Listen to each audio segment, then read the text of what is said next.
Honourable David Parker. Mr Speaker, I'm quite happy to respond to Jackie Dean's comments. I was actually out of the chamber whilst Mr Mallard started his speech. I was doing a radio interview about foreshore and seabed issues, for the record. So I can explain why I was out of the chamber in respect of the first call on this, but where's the Prime Minister? The Prime Minister... Order. Oh, Mr Speaker! No, order, I know. I'm not sure what the attitude of the man when he so vibrantly said, Mr Speaker, but we are going to stick to the rules, and members cannot refer to the absence of a member, and the member knows that. Honourable Mr David Speaker, Parker. I did not refer to the absence of the Prime Minister, and I will not do so. What I said, Mr Speaker, was that the first address on this bill was not given by the Prime Minister, and I am entitled to do that in accordance with standing orders, and I will repeat that because it is true and because it is relevant. At the first reading of this bill, in the name of the Prime Minister deemed it important enough to come down here and tell this House that this bill was important because the office of the Prime Minister is important. He told this House that. He was at question time today, but he did not take the first call in respect of the second reading of the bill, but rather left it to the Attorney-General. And it is quite within the power of me as a Speaker in this House of Representatives to ask why he did not take that call, particularly when that same accusation has just been made of me by the government. So to hear the government now heckling me for having the temerity to question why the Prime Minister was not down here to defend the Governor-General and indeed to defend his recent record in respect of the Governor-General is just too galling for me to accept. Now, why is it that the Prime Minister did not take that first call? Well, I know why.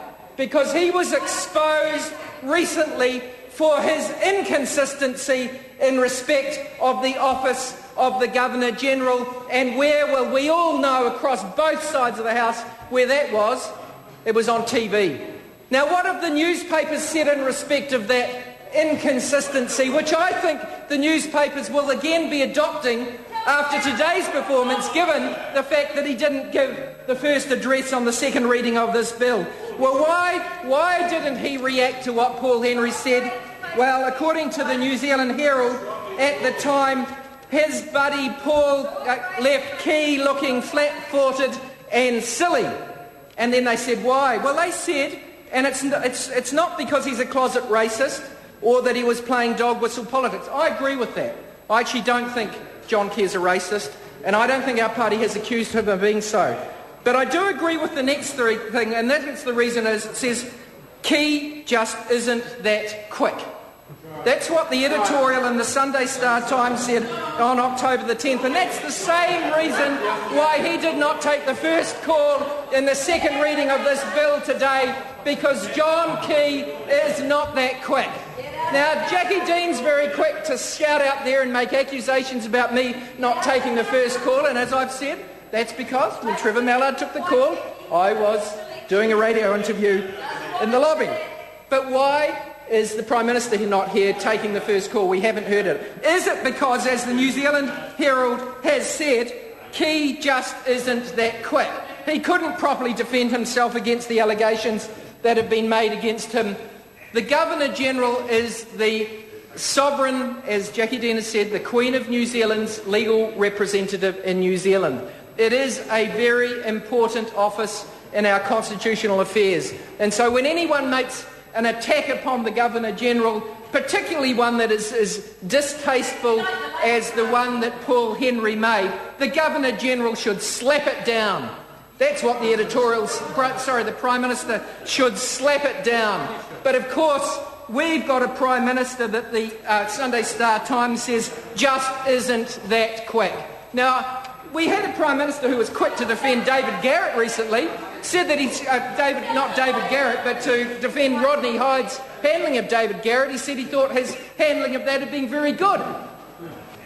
Quick enough to do that, but not quick enough to defend our Prime Minister when attacked by Paul Henry. I think that I agree with the Sunday Star Times that John Key was left looking flat-footed and silly because he's just not that quick.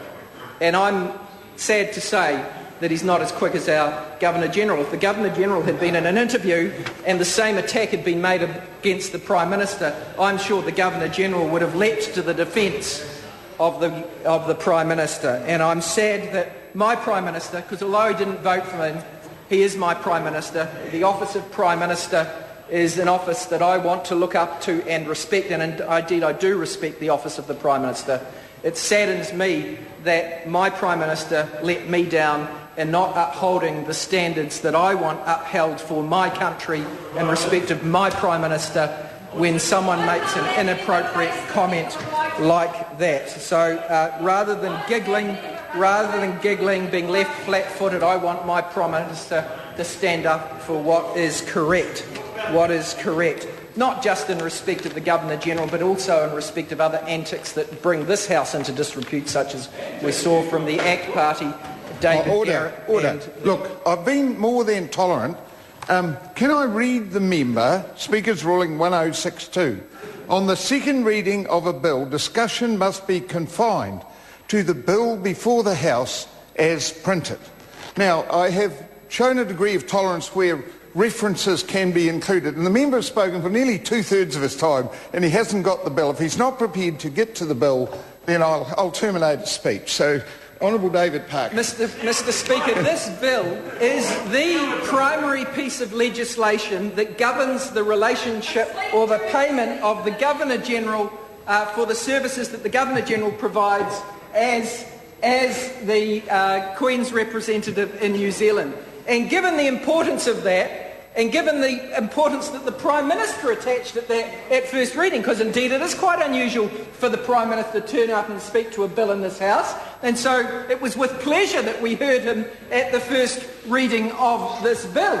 And I'm contrasting that, Mr Speaker, with the fact that he did not take the first call, and I hope that he takes a subsequent call in this second reading debate, because it's all the more important in the context of what happened over the last 2 weeks with Paul Henry, that the Prime Minister takes a call in this debate today, as he did in the first reading, so as to put it clear what he thinks of the importance of the office of Governor-General, and to show the office of the Governor-General the respect that the office of the Governor-General deserves.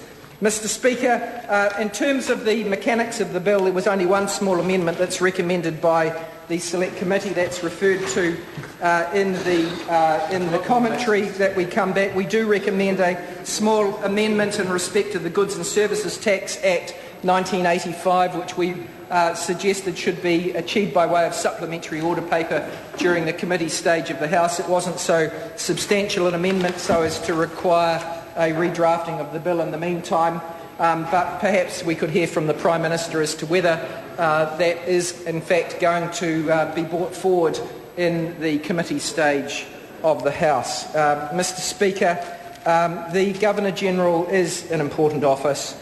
I know there are people who think that we should move towards republicanism and have a Governor-General who's not appointed by the Queen but rather is appointed in some other method. That would of course fall outside the scope of this bill and as a consequence couldn't be considered by the Select Committee, and I don't propose to comment upon it much here. Suffice it to say that although I personally don't have a very strong view of either for or against republicanism, if there was a move towards republicanism in New Zealand, I would be attracted to the idea that we do it through replicating our current status of having a head of state in the form of the Governor-General, having the same powers and prerogatives and traditions that the existing Governor-General does, in a way that would have them appointed, because I think one of the strengths of our model at the moment is that our Governor-General is apolitical. I would not want to move to a presidential-style system in replace of a Governor-General if we did ever move towards becoming a republic. Mr Speaker, I won't take any further time on this speech because I do want to leave time for the Prime Minister to take a call in the second reading as he did in the first.